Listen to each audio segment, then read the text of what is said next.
বিপ্লবী বিদ্রোহী মৌলবাদী কেন জঙ্গিবাদী, বিপ্লবী বিদ্রোহী মৌলবাদী কেন জঙ্গিবাদী। সত্যের পক্ষে থাকি বলে আমরা বিদ্রোহী, কোরআনের পক্ষে থাকি বলে আমরা উগ্রবাদী। জিহাদের পক্ষে কথা বলি তাই আমি মৌলবাদী, কেন উগ্রবাদী। আমাদের বলছে এগুলো। এবার শুনে নেন। জন্মের পরে কানে আজান কি দেয়নি, তুমি মৌলবাদী ছাড়া হওনি। জন্মের পরে আজান হয়েছে না হয় নাই? আরে হ্যাঁ না বলবেন তো। আজান হয়েছে মানে আমি ইসলামের উপরে আছি, বলুন সুবহানাল্লাহ। জন্মের পরে কানে আজান কি দেয়নি, তুমি মৌলবাদী ছাড়া হওনি। আবার মরণের পরে জানাজা পড়াবে, মরণের পরে জানাজা পড়াবে, তখন কোথায় পালিয়ে যাবি? পালানো যাবে মরণের পরে? যে আমার জানাজারা পড়বে না? এই বড় বড় নাস্তিক, এই সালমান রুশদি, এই শয়তান কাশ্মীরের, এখন ওই চোখ টোক কানা হয়ে গেছে, ওই আছে বুঝলেন, আরো বড় বড় শয়তান নাম বললাম না, চিনে নেন। এরা মুসলমান নাম ধারণ করে অথচ ইসলামের বড় দুশমন। তো মরণের পরে কি বলতে পারবে আমার জানাজা পড়তে মানে পুড়িয়ে দাও? বলতে পারবে? আপনি এই সমাজে নামাজ পড়ছেন না, মদ খাচ্ছেন, গাঁজা খাচ্ছেন, জুয়া খাচ্ছেন, কিন্তু আপনি যে কলেমায় বিশ্বাস করেন, মরণের পরে আপনার লাশটা পোড়ানো হবে নাকি যে কোনো ভাবে জানাজা হবে? বলেন জানাজা হবে না? হবে না? জন্মের পরে কানে আজান কি হয়নি, তুমি মৌলবাদী ছাড়া হওনি। আবার মরণের পরে জানাজা পড়াবে, মরণের পরে জানাজা পড়াবে, তখন কোথায় পালিয়ে যাবি? বিপ্লবী বিদ্রোহী মৌলবাদী কেন জঙ্গিবাদী, বিপ্লবী বিদ্রোহী মৌলবাদী কেন জঙ্গিবাদী। আল্লাহু আকবার। কি মনে করে ওই হনুমান, হনুমান মানে বুঝে নেন ইসলামের কারা বড় দুশমন। কি মনে করে ওই হনুমান, দাড়ি টুপি দেখলেই তালিবান। কি মনে করে ওই হনুমান, দাড়ি টুপি দেখলেই তালিবান। আবার বড় মাথায় পাকড়ি দেখে যদি, তখন হয়ে যায় ফতোয়াবাজি। মাথায় টুপি দেখলে তখন হয়ে যায় ওই ফতোয়াবাজি। বিপ্লবী বিদ্রোহী মৌলবাদী কেন জঙ্গিবাদী। আল্লাহ আমাদের সবাইকে যেন ইসলামের উপরে কায়েম থাকার তৌফিক দান করেন, বলুন আমিন। আবু বকরের সঙ্গে দেখা হলো আবু জাহেল। আবু বকর বলছে, আবু জাহেল আজকে কোনো নিউজ আছে, ব্রেকিং নিউজ? বলছে ইয়েস। বললে কোন নিউজ? বলছে তোমাদের নবী ওই মিয়ারাজে গেল, ওখান থেকে ফিরে আসলো, এই এত কিছু ঘটনা এক রাতে ঘটে গেল। বললে হ্যাঁ। তো আবু জাহেল বলছে আচ্ছা এটা তুমি বিশ্বাস করছো? বলে বিশ্বাস করবো না। তো বললে আচ্ছা আবু জাহেল, আবু বকর বলছে যে তুমি যে কথাগুলো বলছো এটা কি মুহাম্মদ সাল্লাল্লাহু আলাইহি সাল্লাম নিজে মুখে বলেছে? বললে হ্যাঁ শুনে এসেছি, যদি না বিশ্বাস হয় দেখো এখন নবী গিয়ে বসে আছে। তো বললে তুমি যেটা বলছো নবী যদি এরকম হয়ে থাকে বা এরকম যদি বলেন 100% ওটা সত্য, বলুন সুবহানাল্লাহ। এটা বলার পরে আবু বকর সিদ্দিক দৌড়ে আসলেন নবীর কাছে, এসে বলছেন হে রাসূল, হে আমার প্রিয় নেতা, প্রিয় নবী, আচ্ছা আবু জাহেল আপনার নামে যে মিথ্যা একটা ব্রেকিং নিউজ দিল, সত্যি কি অ্যাকচুয়ালি এরকম কোনো ঘটনা ঘটেছিল? এটা কি পারফেক্ট? নবী বললেন অফ কোর্স, এটা অবশ্যই এরকম কিছু হয়েছিল।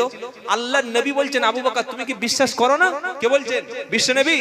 আবু বকর সিদ্দিক বলছেন ইয়া রাসূলুল্লাহ, বলার সাথে সাথে আবু জাহেল যেটা বলেছে আর আপনার রেফারেন্স দিয়ে যখন বলেছে ওটা আমি সাথে সাথেই বিশ্বাস করে নিয়েছি, বলুন সুবহানাল্লাহ। নবী পাক সাল্লাল্লাহু আলাইহি সাল্লাম ওই সময় বললেন তোমার নাম আবু বকর না, আজ থেকে তোমার নাম হচ্ছে সিদ্দিক। জোরে বলো।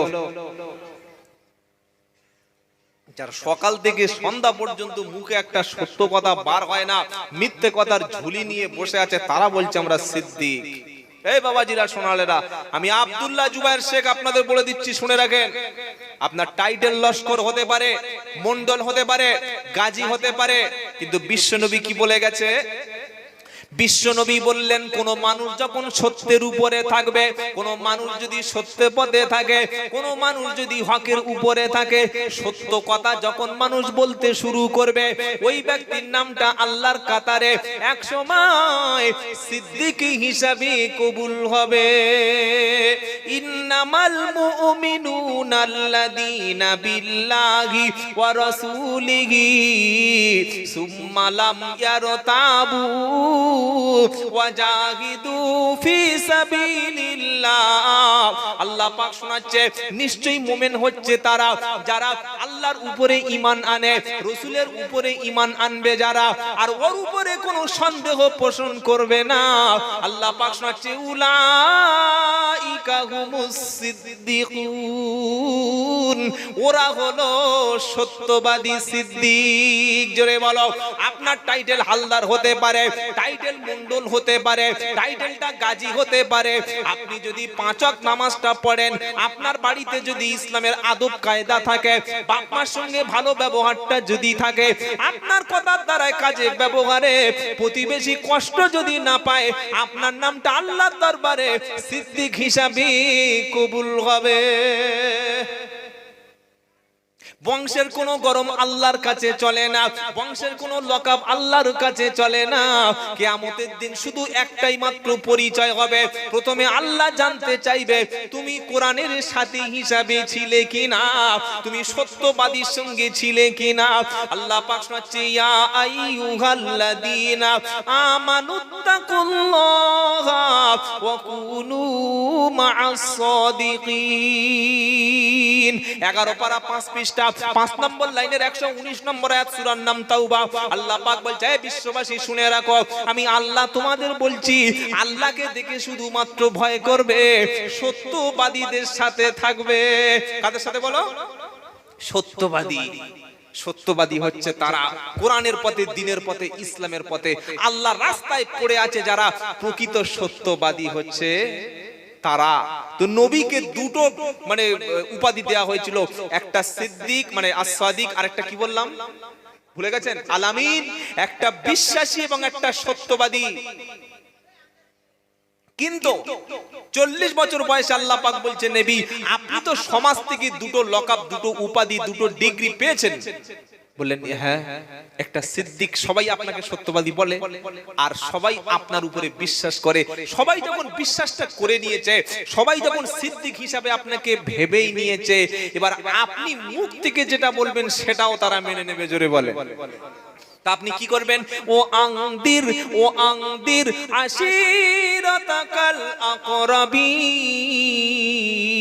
জোরে বলুন। 19 নম্বর পারা 14 নম্বর পৃষ্ঠা 14 নম্বর লাইনে 214 নম্বর আয়াত, সূরার নাম সূরা শুআরা। আল্লাহ পাক শোনাচ্ছে, হাবিব গো, হে আমার হাবিব, তোমার নিকটবর্তী যারা আছে, তোমার প্রতিবেশী যারা আছে, তাদেরকে তুমি ভয় দেখাও। ভয় মানে কি? গুলি টুলি, বন্দুক টন্দুক, তরবারি নিয়ে না, না, না। তাদের জাহান্নামের ভয় দেখাবে, জান্নাতের আশা দেখাবে। এটা উম্মতে মুহাম্মাদির দায়িত্ব। যেদিন থেকে আমি মানুষকে জাহান্নামের ভয় দেখাতে ছেড়ে দিয়েছি, যেদিন মানুষদেরকে খারাপ রাস্তা থেকে ভালো রাস্তায় ফিরিয়ে আনা বন্ধ করা শুরু করেছি, সেদিন উম্মতের উপরে গজব নেমে এসেছে। আল্লাহর নবী সাল্লাল্লাহু আলাইহি সাল্লাম বললেন, তোমাদের মধ্যে যখন মানুষ সত্য কথাটা বলা বন্ধ করবে, হকের পথে মানুষ ডাকা বন্ধ করবে, সৎ কাজের আদেশ দিতে ভুলে যাবে, অসৎ কাজের নিষেধ মানুষ যেদিন ছেড়ে দেবে, সেদিন তোমাদের ভিতরে এমন এমন গজব নেমে আসবে, তোমার বড়রা, আলেমরা, হুজুররা দোয়া করবে, ও দোয়া আল্লাহ নেবে না। আজকের কি আর হক কথা বলা হচ্ছে? ইমাম মসজিদে হক কথা বলে না, চাকরি চলে যাবে। মাস্টার চাবুক ছেড়ে দিয়েছে, যদি তার ক্লাসের চাকরিটা চলে যায়। পীর সাহেব মুরিদদের হাদিয়া, ছাগল, গরু খাওয়ার ভয় থেকে হক কথা ছেড়ে দিয়েছে। বক্তার দাওয়াত কমে যাওয়ার ভয়তে হক কথা ছেড়ে দিয়েছে। বাপ ছেলেদের অত্যাচারে হক কথা ছেড়ে দিয়েছে। প্রধান তার সমাজের হক কথা বলছে না। স্বামী তার স্ত্রীকে হক কথা বলতে পারছে না, নিজের স্ত্রীকে ভাড়া ভাইয়ের সঙ্গে আজমিরে পাঠিয়ে দিচ্ছে। এরকম দাগিমাল আছে না নাই? একটা মেয়ে ছেলে স্বামী, বাপ, ভাই আর ছেলে আর মাহরম ব্যক্তি ছাড়া হজে যেতে পারে? বলেন না কেন? না। তো যে মেয়েটা কোটি টাকার সম্পত্তি হওয়ার সত্ত্বেও মাহরুম ব্যক্তি ছাড়া হজে না যেতে পারে, ভাড়া ভাই তো মাহরুম, ভাড়া ভাই মাহরুম হয় কোনোদিন? স্বামী মরে গেলে তো ভাড়া ভাই বিয়ে করতে পারে, পারে না? পারে না? কথা বলে না। লোক বোনের সঙ্গে বিয়ে করতে পারে না, স্বামী মারা গেলে শালীর সঙ্গে লোক বিয়ে করে না। তো তুই গেলি কিভাবে আজমিরে? একটা মেয়ে এখান থেকে তার ভাড়া ভাই মানে দুলাভাইয়ের সঙ্গে আজমিরে চলে গেছে। আস্তাগফিরুল্লাহ, ছি ছি ছি ছি ছি। এগুলো সমাজের জন্য অভিশাপ। তাই আল্লাহ নবী বললেন, যেদিন তোমাদের যাদের ক্ষমতা আছে তারা হক কথা বলা ছেড়ে দেবে, যাদের পাওয়ার আছে হাত দিয়ে রুখে দেওয়ার চেষ্টা করবে, সেদিন দেখবে দোয়া হবে কবুল হবে না। দোয়া কি কম হচ্ছে? কোথায় দোয়া হয় না? বিশাল বড় বড় দোয়ার মজলিস, কেঁদে একবার নাকে শিকনি ফেলে রুমাল দিয়ে মুছে সব হচ্ছে, কিন্তু কাজ কিছু হচ্ছে না। তার কারণ হকের রাস্তা থেকে আমরা সরে এসেছি। এবার দেখেন নবী কেমন হকের উপরে ছিলেন। মার খাওয়া তো সুন্নাত, আমি প্রথমেই বলেছি। সুন্নাত না সুন্নাত নাই, সুন্নাত নয় শুধু দাওয়াতেরই মেহমান, সুন্নাত নয় শুধু খাওয়ার শেষে মধুপান, আরো কিছু সুন্নাত আছে তুমি জানো কি? জানলেও জীবনে কখনো তা মানো কি? আল্লাহু আকবার। মাঝে মাঝে মারও খেতে হয়, নবী মার খেয়েছেন। এবার নবী সাল্লাল্লাহু আলাইহি সাল্লামকে বললেন, হাবিব গো, তোমার আত্মীয় স্বজন যারা আছে, তোমার প্রতিবেশী যারা আছে, তাদেরকে তুমি ভয় দেখাতে শুরু করো। এই ডিউটিটা আল্লাহ কাকে দিয়েছেন? জোরে বলেন, নবীকে। আচ্ছা, নবীকে আল্লাহ ডিউটি দিয়ে দিলেন, আমাদের জন্য কি আল্লাহ কোনো ডিউটি দেয় নাই? দেয় নাই? ইয়া আইয়ুহাল্লাযীনা আমানু কু আনফুসাকুম ওয়া আগলিকুম নারা ওয়াকুদুহান নাস ওয়াল হিজারা। 28 পারা সূরা তাহরিমের একদম 6 নম্বর আয়াতে বাদিকের পৃষ্ঠার শেষের লাইনে আয়াতটা আল্লাহ পাক শোনাচ্ছে, ওই ঈমানওয়ালা যারা তোমরা ঈমান এনেছো, তুমি মনে করছো 40,000 টাকার গরু দিলাম, রমজান মাসে 30টা রোজা করে দিলাম, আমার বাড়িতে তো মিলাদ হয়, দুটো ছেলের খতনা করিয়ে দিলাম, সুন্দরভাবে আল্লাহ রাসূলকে ভালোবাসি, মনে হচ্ছে দায়িত্ব কমপ্লিট হয়ে গেছে। আল্লাহ পাক শোনাচ্ছে, হাবিব, বিশ্ববাসীর কাছে তুমি বলে দাও, ওই ঈমানদার যখন তুমি নিজেকে ঈমানওয়ালা বলবে, আগে তোমার ঘর সামলাও। তোমার ছেলে কোন পথে আছে দেখো, মেয়ে কোন পথে আছে দেখো। ছেলে জন্ম দেওয়া সহজ না কঠিন? কঠিন। ছেলে জন্ম দেওয়া নাকি কঠিন? ও ছেলে জন্ম কুকুরও পর্যন্ত পারে, গরু পারে, গাধা পারে, শুকরেও পারে। পারে না? পারে না? শুকরে পারে না? কিন্তু ছেলে জন্ম দেবে, প্রকৃত ছেলে হলো তারা, ছেলে বাপ বেঁচে থাকা অবস্থায় ছেলেগুলি বাপের অনুগত হয়ে যাবে। 4টে ছেলে 2টো মেয়ে যদি থাকে, 4টে ছেলে সুশিক্ষায় শিক্ষিত হবে। হে বাবাজিরা, কখনো আপনার সমাজে যদি 4টে ছেলে থাকে, যাদের সম্পদ আছে, অনুরোধ করে বলবো, 4টে ছেলেকে একটা ভালো ডাক্তার MBBS তৈরি করুন, একটা ভালো ইঞ্জিনিয়ার তৈরি করুন, একটা তৈরি করুন ভালো বিডিও কিংবা SDO, আর 4 নম্বরটা ছেলে তৈরি করুন একটা আলেম। এই একটা বাপের 4টে ছেলে, একটা হলো ভালো ডাক্তার, একটা হলো ভালো ইঞ্জিনিয়ার, একটা হলো ভালো বিডিও, 4 নম্বরটা হলো আলেম। এই রকম যদি 4টে আমরা তৈরি করতে পারি, এটা সমাজের জন্য ভালো না খারাপ? জোরে বলো। একটা MBBS ডাক্তার হলে আপনাদের ভেকুটিয়াই স্বরূপনগর থানার একটা MBBS ডাক্তার যদি কোনো মুসলিম ছেলে থাকে, ও যখন কোনো হসপিটালে পোস্টিং হবে, এলাকার মানুষ যখন যাবে, তাদের চিকিৎসা যে বিনামূল্যে তো দেবেই দেবে, আর চিকিৎসার জন্য প্রাণপণ চেষ্টা করে ভালো পৌঁছে দেবে। আপনার পাড়ায় যখন একজন বিডিও হবে, ওটা শুধু একটা ব্লক ডেভেলপমেন্ট অফিসার হবে না, গোটা সমাজে তার জন্য ভালো একটা মেসেজ যাবে। আপনার পাড়ায় যখন আপনার ছেলে আলেম হবে, বাইরের বক্তা কি বলছে সত্য কিনা ওটা প্রমাণ হবে। আপনার মরণের পরে ভাড়াটিয়া মৌলবি এনে দোয়া করতে হবে না। আপনার মা মারা গেলে পাশের বাড়ি থেকে খতম পড়ার জন্য লোক তুলে আনতে হবে না। ছেলে শুধু বলবে, রব্বির হামহুমা কামা রব্বায়ানি সগীরা। এতটুকু কথা ছেলে যখন বলবে, এই কথা শোনার সাথে সাথে আল্লাহ তাআলা বাপ মার কবরের আযাব তিনি মুছে দেবে। মুসলমানদের তো আল্লাহ টাকা দিয়েছিল, খালি জমি কিনে রাখছে 10 বিঘে 15 বিঘে জমি কিনুন না। তো আপনার ছেলে যদি মদখোর তৈরি হয়ে গেছে, ছেলে বাপের সামনে লটারির টিকিট কেটে বাড়ি ফিরছে, মদ খেয়ে চোখ লাল করে বাপের উপরে অত্যাচার করছে, এটা সমাজে হচ্ছে না হয় না? আমরা দেখে শুনে মসজিদে গিয়ে বলছি আল্লাহ গো আল্লাহ এই বয়স হয়ে গেছে, আল্লাহ আল্লাহ বলছে চুপ চুপ চুপ চুপ মুখে স্যালুট মার। তো জমি 3 বিঘা আমি দিয়েছিলাম, তো 20 লক্ষ টাকা সম্পত্তি দিয়েছিলাম, 5টা লাখ টাকা খরচ করে একটা এমবিবিএস ডাক্তার করতে পারলি না? ছেলেকে কোরআন শিখিয়েছিলিস বল না? তা বলে গিয়ে কাঁদো করে শিয়ারের মতো চিল্লা। গতকাল দুপুর 1টা থেকে 3:30 পর্যন্ত হোয়াটসঅ্যাপ বন্ধ হয়ে গেছিল, জানেন আপনারা? জানেন না? কার কার বন্ধ হয়নি তারা হাত তুলুন দেখি, আমার হোয়াটসঅ্যাপ বন্ধ হয়নি। সবার হয়েছে? আরে হ্যাঁ না বলবেন তো? হয়েছে। 3.5 ঘন্টা কিংবা 2.5 ঘন্টা হোয়াটসঅ্যাপ বন্ধ হয়ে গেছে। ছেলেপুলেরা যারা মেয়েদের সঙ্গে চ্যাটিং করে মন খারাপ হয়েছে না হয়নি? ইনি বলছেন এই লোক আর কি মানায়, উনি এমনি বললেন। এই বাবাজিরা, যারা বড় বড় বিজনেসম্যান মাথা খারাপ হয়ে গেছে যে কিভাবে আবার হোয়াটসঅ্যাপটা ফিরে আসবে, হয়েছে না হয় নাই? আরে হ্যাঁ না বলবেন তো? হ্যাঁ। তো বলছে হুজুর আপনি কোরআনের আয়াত বলতে বলতে হঠাৎ হোয়াটসঅ্যাপে ঢুকলেন কেন, কি ব্যাপারটা বলুন। আমি বলবো তো ওই জন্য বলেছি, আমি তো সেই কথা বলবো যে কথা খুব কম লোক বলতে চায়।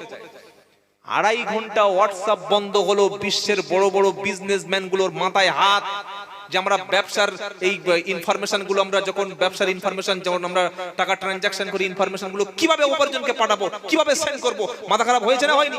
হয়েছে। যারা পড়াশোনা করে, যারা অনলাইনে পড়াশোনা করে, তাদেরও মাথা খারাপ, বড় বড় অফিসার তাদেরও মাথা খারাপ, যে সমস্ত ইনফরমেশন গুলো আমরা হোয়াটসঅ্যাপে সেন্ড করি, এটা তো বন্ধ 2.5 ঘন্টা। ওটা ফিরে আসার জন্য প্রাণপণ চেষ্টা করতে শুরু করলো। 2.5 ঘন্টা হোয়াটসঅ্যাপ বন্ধ হলে যদি পৃথিবীর মানুষের মাথা খারাপ হয়ে যায়, কিভাবে এই সিস্টেমটা রিকভার করা যায়, এটা যদি আমাদের টেনশন হতে পারে, আপনার বাড়িতে যে কোরআন আপনাকে সহজ পথ দেখায়, যে কোরআন আপনার সমাজে মদ বন্ধ করার কথা বলে, যে সমাজ কোরআন ধ্বংসন বন্ধ করার জন্য এসছে, যে কোরআন সমাজে নারীর অধিকার ফিরে দিতে এসছে, যে কোরআন আপনার সমাজে মানুষ শান্তি নিরাপত্তার সঙ্গে কিভাবে ঘুমাবে সেই ব্যবস্থা করে দিতে এসছে, যে কোরআন বাপ মার অধিকার ফিরিয়ে দিয়েছে, যে কোরআন ছাত্রছাত্রীর শিক্ষার কথা বলেছে, যে কোরআন সায়েন্সের কথা বলেছে, যে কোরআন মানব অধিকার প্রতিষ্ঠা করেছে, হিউম্যান রাইটস কোরআন প্রতিষ্ঠা করেছে, সেই কোরআনটা জন্মের পর থেকে আপনি পড়তে পারেননি, কোরআনটা সেদিন থেকে আপনার বাড়িতে বন্ধ হয়ে পড়ে আছে। তুই একবার মন খারাপ হলো না তো? হয়েছে। কোরআন পড়ে আছে তাই কি হয়েছে, আমাদের তো মৌলবি ভাড়াটিয়া আছে, বাপ মরবে, হুজুর আমার বাপটা একটু জান্নাতে ঠেলে ঢুকিয়ে দাও, হুজুর দেখতে একটা সুযোগ পেয়েছি তো যাই মুরগি জবাই কর, ছাগল জবাই কর, আর বড় গরু ফেলে দিবি একদম গিয়ে, আউযু বিল্লাহি মিনাশ শাইতানির রাজিম।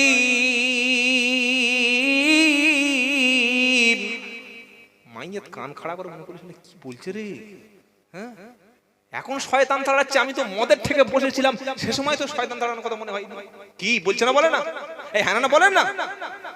মরণের পরে কানের কাছে বসে বসে কোরআন দিতে গেছো, তোমার মতো বকা কি আর পৃথিবীতে 1 ডজন আছে? তোমার মতো মূর্খ আছে কেউ পৃথিবীতে? মরা লোকের কেউ কোনদিন ট্যাবলেট খাওয়ায়? মরা লোকের কেউ ইনজেকশন দেয়? করোনায় মারা গেলে কেউ ভ্যাকসিন দেয়? মরা লোকের মাস্ক পরায়? 60 বছরের একটা মানুষ পাড়ায় ঘুরে দেখুন, যার কাছে এখনো কলেমার দাওয়াত পৌঁছায়নি, দিনের দাওয়াত পৌঁছায়নি, কোরআনের দাওয়াত পৌঁছায়নি। আমার যুবক ছেলেটা বিয়ে করে 4টে ছেলে জন্ম দিয়েছে, এখনো পর্যন্ত গোসলের ফরজটা জানে না, এখনো জুমার দিন ফরজ নামাজে কি পড়বে প্রথম রাকাতে সেটা জানে না, এখনো পর্যন্ত ওযু সিস্টেমটা জানে না, এখনো বসার তরিকাটা জানেনি। এই ছেলেটার কাছে কোরআন নিয়ে যাওয়ার দরকার ছিল না? এখানে গেলে তো মুরগি হবে না, এখানে গেলে তো হাদিয়া দেবে না, এখানে গেলে তো পাটিপে দেবে না, এখানে গেলে তো ভালো ছাগলের মাংস জবাই করে দেবে না, তাই ওদের কাছে যাওয়ার দরকার নাই। মরে গেছে, 2টো হাদিয়া আসবে, পকেটে মাল ভরে দেবে, চল গিয়ে 1 কদম পড়ে আল্লাহকে তুমি জান্নাতে ঠেলে ঢুকিয়ে দাও। আল্লাহ কি তোর এজেন্ট হিসেবে পাঠিয়েছে? তুই এজেন্ট, জান্নাতের এজেন্ট?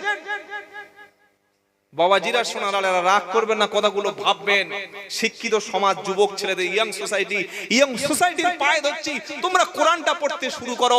আরবি পড়া সহজ নয়, আরবিটা কোরআনটা আলেমের কাছে বসো, দিনের সাথীদের সাথে বসো, ওলামাদের কাছে বসো, কোরআনের মজলিসে গিয়ে আরবিটা শেখো, আর আরবিটা শেখার সাথে সাথে ওটা বাংলা অনুবাদটা জেনে নাও।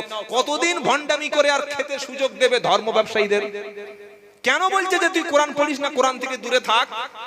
প্রত্যেকটা মানুষের জ্ঞান চর্চা করা ফরজ। পাড়ায় পাড়ায় কোরআন হবে, বাড়িতে বাড়িতে কোরআন হবে।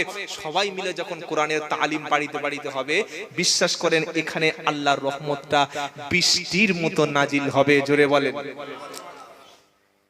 এটা দলিল আল্লাহ পাক শোনাচ্ছে, দেখো যদি তুমি কোরআনটা ঠিকমতো পড়তে পারো, কোরআন যদি তোমার সাথী হয়, আখিরাতে তোমার জন্য ভয় থাকবে না। জোরে বলেন না, জোরে বলেন।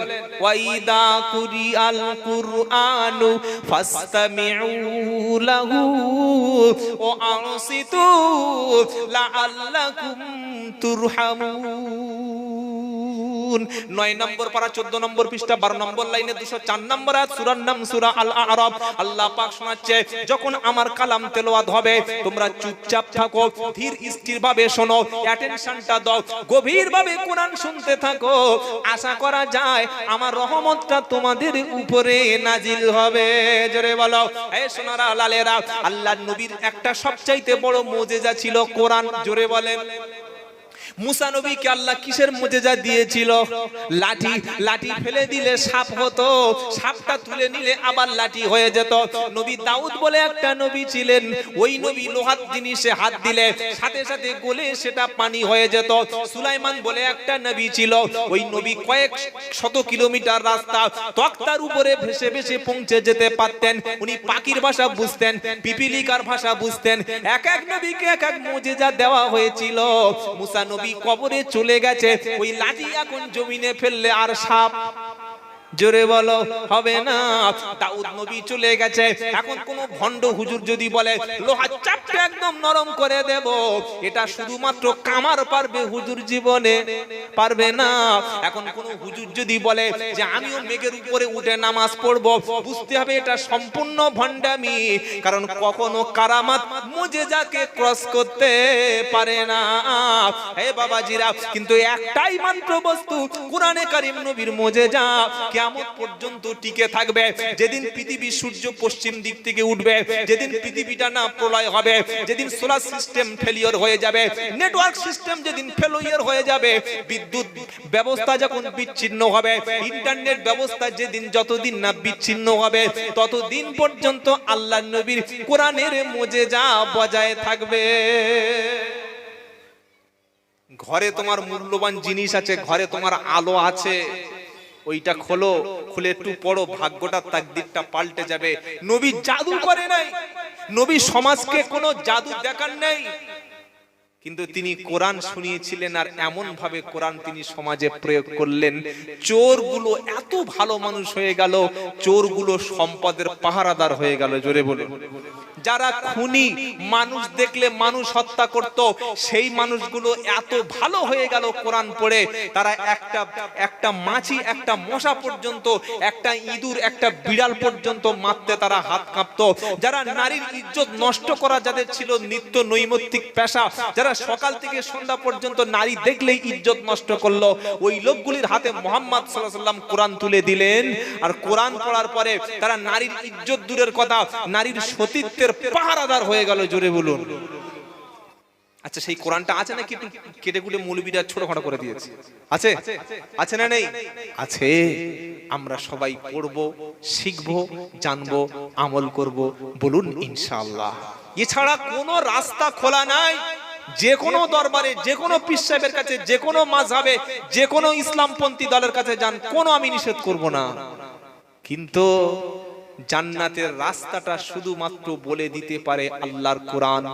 আর আল্লাহর কোরআনের কথা যেখানে হয় সেই জায়গাটা জান্নাতের রাস্তা বার করতে পারে, বাদ বাকি কেউ রাস্তা বলে দিতে পারবে না। আপনার ফোনের মধ্যে ম্যাপ আছে, গুগল আছে, গুগলে যা কিছু সার্চ করবেন সাথে সাথে সঠিক রাইট ইনফরমেশনটা আপনার স্ক্রিনে ফুটে উঠবে। কিন্তু গুগলে যদি বলেন যে জান্নাতটা কোথায়, ওটা কিন্তু গুগল বলতে পারবে না, ওটা একমাত্র কোরআন বলে দেবে। জোরে বলুন না সুবহানাল্লাহ। জান্নাতের টিকিট পৃথিবীতে বিতরণ করার জন্য কারোর কাছে যেতে হবে না, কাউকে 2000 দিলাম, 5000 দিলাম, উনি আমার একটা টিকিট এনে দেবে জান্নাতের, এই সিস্টেম ইসলামে নাই। আর যদি কেউ বলে যে আমার হাতে হাত দিলে, আমার এখানে এসে বসলে, আমার কাছে কিছু সময় দিলে তুই জান্নাতের টিকিটটা আমি দিয়ে দেব, বুঝতে হবে এটা একটা ধর্ম ব্যবসায়ী। কারণ আল্লাহর নবী সাল্লাল্লাহু আলাইহি ওয়াসাল্লাম একদিন ফাতেমাকে ডাকলেন। ফাতেমা কে ছিলেন গো?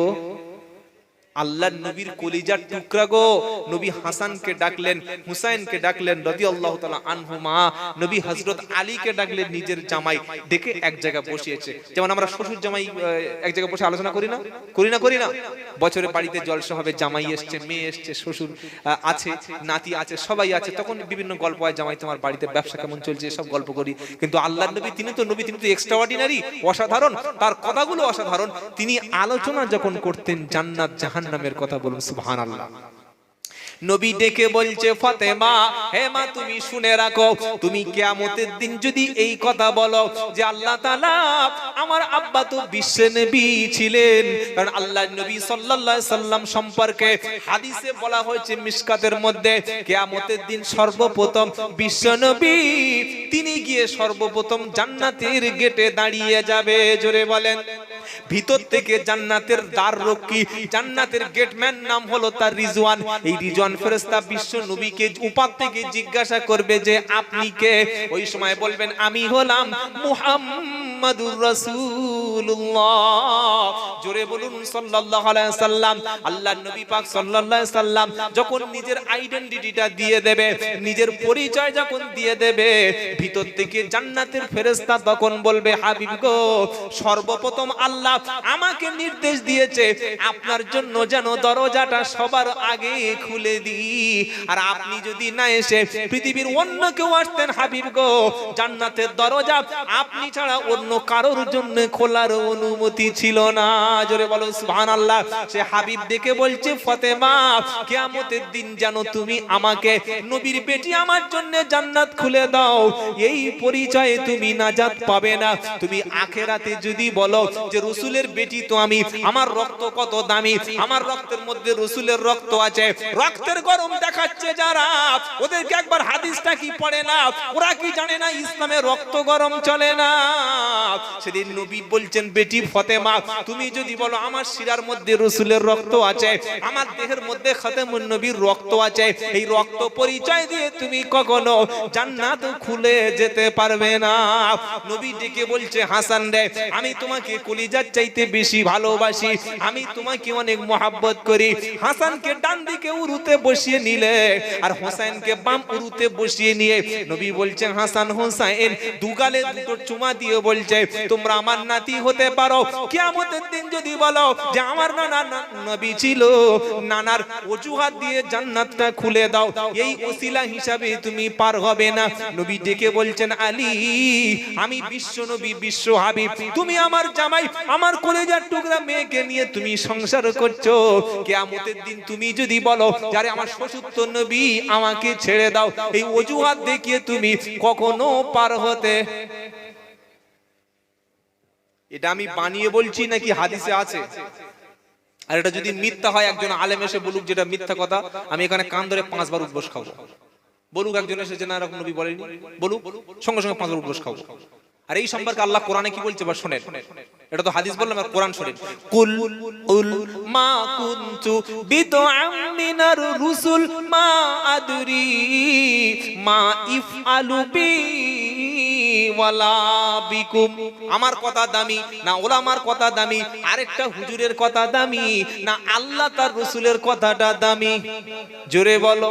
আল্লাহ রাসূলের কথাটা শোনার পরে কেউ যদি মনে মনে করে বলেছে ঠিক, কিন্তু মেনে নিতে পাচ্ছি না, আর অত বড় হুজুর কি মিথ্যা বলেছে।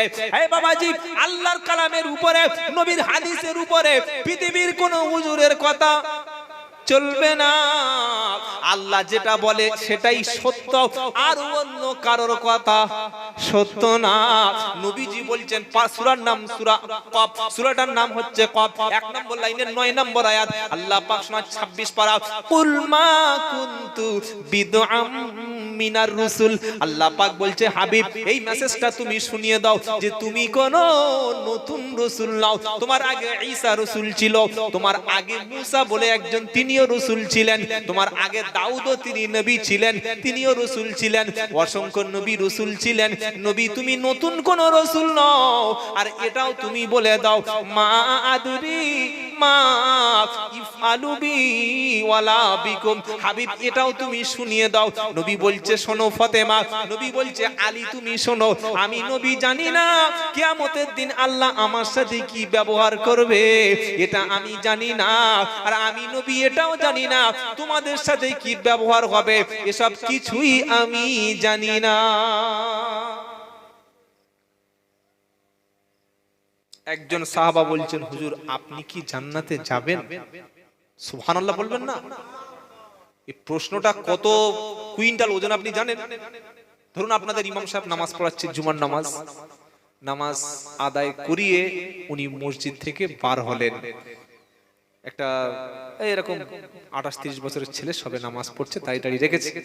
উনি বলছে, আচ্ছা ইমাম সাহেব আপনি যে নামাজটা পড়ালেন এই নামাজটা কি কবুল হয়েছে? কি প্রশ্ন দেখুন দেন দেখি। আচ্ছা এই উত্তর কি পৃথিবীর কারো কাছে আছে? বলেন না। উনি বড় জোর বলতে পারেন যে ভাই কবুলের ব্যাপারটা তো আমার হাতে নাই, ওই ডিপার্টমেন্টটা আল্লাহর হাতে, আল্লাহ যদি রহমত করে তো কবুল করবে, বা ইনশাআল্লাহ আল্লাহ যেন কবুল। এর বেশি কি বলতে পারবেন? কোন ইমাম বুকে হাত চাপড়ে বলতে পারবেন না, এমনকি কাবার ইমামও বলতে পারবেন না যে আমার নামাজটা অ্যাকসেপ্ট হয়েছে, বলতে পারবে? সম্ভব নয়। তো আল্লাহর নবীকে জিজ্ঞাসা করতে, হুজুর আপনি কি জান্নাতে যাবেন কনফার্ম? নবীজি কি অ্যানসার দিচ্ছেন? নবীজি বলছেন, আল্লাহর রহমত হলেই আমি জান্নাতে যাব। জোরে বলেন। নবী যেখানে আল্লাহর রহমতের আশা করলেন, তুমি কোন কোম্পানির লিমিটেড খুলে বসে আছো, তুমি বলছো হাতে হাত দিলেই জান্নাত পাবি? তোর নামাজ পড়তে হবে না, তোর রোজা করতে হবে না, আমার পা টিপে দিলে তুই জান্নাত পাবি। পা টিপে দিয়ে যদি জান্নাত কেউ একমাত্র পাওয়ার রাস্তা থাকে, আমি আব্দুল্লাহ জুবার বলছি, সেটা তোমার বুড়ো বাপ, বৃদ্ধ বাপ এবং বৃদ্ধা মা।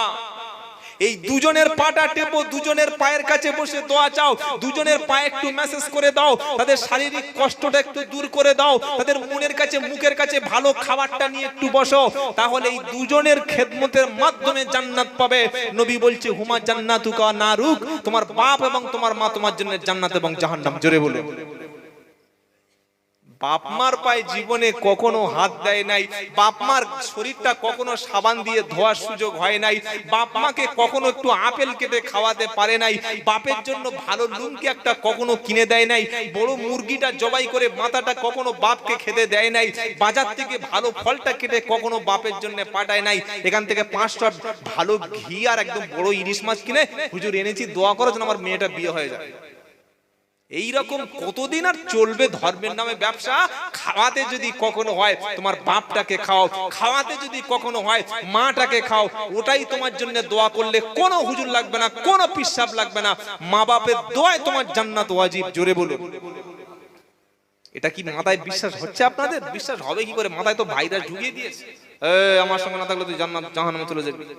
পৃথিবীতে জান্নাতের ঠিকাদার আল্লাহ কাউকে দেননি, তবে হ্যাঁ ওলামারা, ওলিরা, হাক্কানি পীরেরা তারা কোরআন সুন্নাহ ভিত্তিক মানুষকে রাস্তা বলে দিয়েছে, কিন্তু পার করিয়ে দেব, তোকে উপরে পৌঁছে দেব, জান্নাতে পৌঁছে দেব, এই গ্যারান্টি পৃথিবীতে কেউ দিতে পারেন নেই, আর ভবিষ্যতেও পারবে না। আপনার আমল আল্লাহর দয়া, নেক আমল আল্লাহর দয়া। খুব ভালো করে ভাববেন, আমল ভালো, নেক, আল্লাহর রহমত হচ্ছে আপনি জান্নাতি হবেন। বলুন সুবহানাল্লাহ। কারোর উপরে ভরসা করবেন না। যে সম্পর্ক রেখেছি ওনার সঙ্গে এত গভীর সম্পর্ক, মনে রাখবেন মুখ্যমন্ত্রীর সঙ্গে সম্পর্ক রাখলে একটা চাকরি হতে পারে, আপনার এমএলএর সঙ্গে সম্পর্ক রাখলে একটা জব কার্ড হয়ে ছোটখাটো একটা কাজ পেতে পারেন, আপনার প্রধানের সাথে সম্পর্ক রাখলে ছোটখাটো একটা কাজ কিন্তু আপনার হতে পারে। কিন্তু আলেমের সাথে সম্পর্ক একটা উদ্দেশ্য রাখবেন, দ্বীন শেখার জন্য। কি শেখার জন্য বলেন? ওলিদের সাথে, হাক্কানি ওলি পীরদের সাথে, হাক্কানি আলেমদের সোহবতে এই কারণে মিশবেন যে আমি দ্বীন শিখবো, আমার আখলাকটা, আমার চরিত্রটা, আমার ক্যারেক্টারটা পাল্টে সুন্নাতে নববীর উপরে চলবো। এই জন্য নিজের নামাজ নাই, রোজা নাই, পেচ্ছাপ করে পানি নাই, একবার বলছে নবী দিবস দিয়েছি ইনশাআল্লাহ, যে বড় হুজুর এসেছিল যে দোয়া মেরে গেছে, 1 বছর নামাজ না পড়লে চলে যাবে। কি এরকম ধারণা নিয়ে যারা বসে আছো? আচ্ছা আপনি একটা উদাহরণ দিন তো আমাকে, আয়াত পরে বলছি। পৃথিবীতে আল্লাহর নবী ছাড়া, আল্লাহর রাসূল ছাড়া এমনকি রাসূলও আপনার কোনো আমল নাই, কোনো ভালো কাজ নাই, মসজিদের সঙ্গে সম্পর্ক নাই, কোরআনের সাথে সম্পর্ক নাই, আপনার বাপ মার সঙ্গে খারাপ ব্যবহার করেন, এই রকম একটা পাপিষ্ট লোককে পৃথিবীতে কেউ আপনাকে জান্নাতে যাওয়ার ঠিকাদারি দেবে, আখেরাতে নেবে? নবীও নেবেন না, ভালো করে মনে রাখবেন। যারা বলছে আমরা তোদেরকে জান্নাতে নিয়ে যাব, শুধু দলটা ঠিক রাখবি, শুধু ধরে থাকবি, পার করে দেব, ওদেরকে বলুন যে আমি হজে যেতে চাই, পাসপোর্ট আছে, ভিসা আছে, প্লেনের টিকিটটা নাই, শুধু ইমিগ্রেশন কাউন্টার পার করে দে। কি বুঝতে পারছেন না? আমার পাসপোর্ট আছে, আমি সৌদি যাওয়ার ভিসা, ওই দেশের সরকারি পারমিট পেয়ে গেছি, কিন্তু আমি যে প্লেনে উঠে এখান থেকে জেদ্দা এয়ারপোর্টে ল্যান্ড করবে, এখান থেকে টেক অফ করবে কলকাতা ইন্টারন্যাশনাল নেতাজি এয়ারপোর্ট থেকে, তো আমি যে ইমিগ্রেশন কাউন্টার থেকে চেকিং পোস্ট থেকে যে পার হয়ে প্লেনে উঠবো, শুধু এইটা টিকিট ছাড়া পার করে দে। কে পারবে? মুখ্যমন্ত্রী কি পারবে? নো। প্রধানমন্ত্রী? ইম্পসিবল।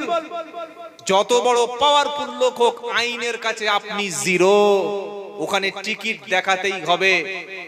টিকিট দেখিয়ে যদি আপনি পার না হতে, টিকিট যদি না থাকে, কখনো পার হতে পারবেন না। আপনার সাদা পাঞ্জাবি হবে, পাসপোর্ট থাকবে, ভিসা থাকবে, বাড়িতে খানা হবে, সবাই বলবে বাপ হজে যাচ্ছে, কিন্তু ইমিগ্রেশন কাউন্টারে যেমন টিকিট ছাড়া পার হওয়া যাবে না, ঠিক কবর নামক ভয়ঙ্কর ইমিগ্রেশন কাউন্টার, ওইখানে কোন পীরের মুরিদ, কোন জামাতের আমির, কোন দলের এই হুজুর, এই সব যদি বলি যে বাবা অমুক হুজুর আমার এই ব্যাপার, ফেরেশতা বলবে হুজুর দুনিয়ায় চলে, এখানে আমল ছাড়া অন্য কিছু চলবে না। টিকিট যদি থাকে, ইমিগ্রেশন কাউন্টার তোমার জন্য খুলে দিলাম, আর তোমার আমল যদি না থাকে, মসজিদ ওয়ালাদের সঙ্গে সম্পর্ক যদি না থাকে, কোরআন ওয়ালাদের সাথে সম্পর্ক যদি না থাকে, আলেম ওলামা হাক্কানি ওলিদের সঙ্গে সম্পর্ক, তাদের সোহবত, তাদের শিক্ষা, তাদের ট্র্যাডিশন তোমার মধ্যে যদি না থাকে, কবরে কোনো স্যাম্বল দিয়ে কাজ চালানো যাবে না। এটা ভালো করে বিশ্বাস করে নেবেন। অন্ধ ভক্তের মতো নিজের আমল নাই, কেউ কখনো পার করতে পারবে না। আল্লাহ পাক তার নবীকে শোনাচ্ছে, হাবিব গো, তোমাকে দায়িত্ব দিয়েছি, তুমি বলে দাও। এবার জায়াতটা বলতে বলতে এখানে এলাম। আল্লাহর নবী পাহাড়ে উঠলেন, পাহাড়ের সমস্ত অধিবাসীদেরকে ডাকলেন, বললেন ইয়া সাবা। নবী ডাক দিলেন ইয়া সাবা বলে, সবাই যখন ছুটে চলে আসলো, আল্লাহর নবী শোনাচ্ছে, শুনে রাখো, আমি যদি মুহাম্মদ তোমাদের বলি ওই পার থেকে কিছু সৈন্য আক্রমণ করতে আসছে, তোমরা কি আমার কথা বিশ্বাস করে নেবে?